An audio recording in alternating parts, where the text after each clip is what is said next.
Greg, thank you for coming in. Lori, it's good to be here. Early voting is here. We're at day one. The White House up for grabs, of course, and we all know this. The election 4 years ago drew so much scrutiny, doubt, and outright anger.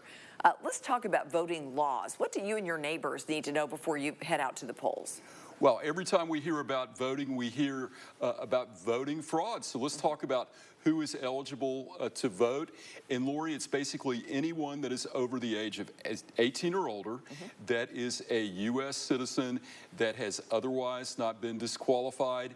You have that inalienable right to vote in this and every other election. But having said that, we have terrible numbers in Tennessee for the voter turnout.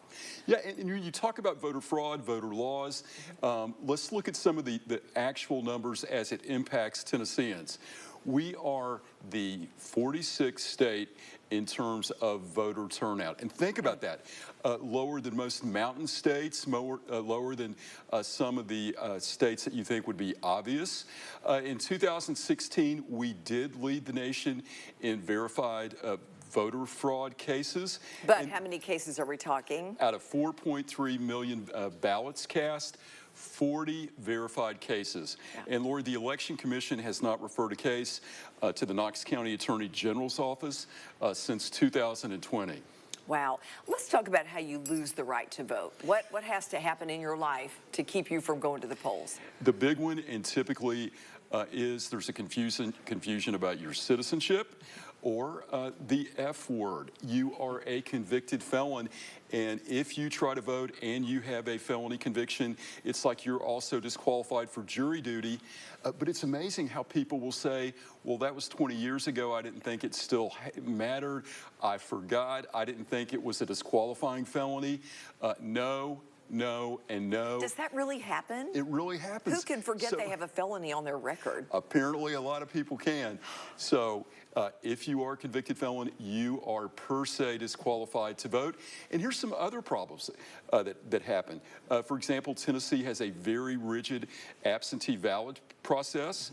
When you request an absentee ballot under Tennessee law, you have self-disqualified yourself from voting live. You cannot vote in person. It is a crime for someone other than an election commission worker to give somebody an absentee ballot. Typically, you have to be over 60, a significant health issue, or reside out of state, be a college student.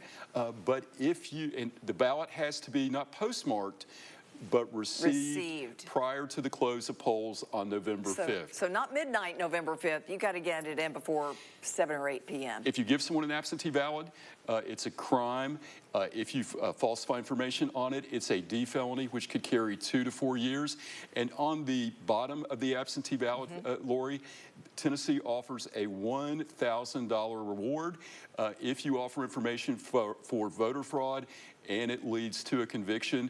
So read those absentee ballots carefully. Yes, it's highlighted down there at the bottom. All right, Greg, thank you. Good to be here.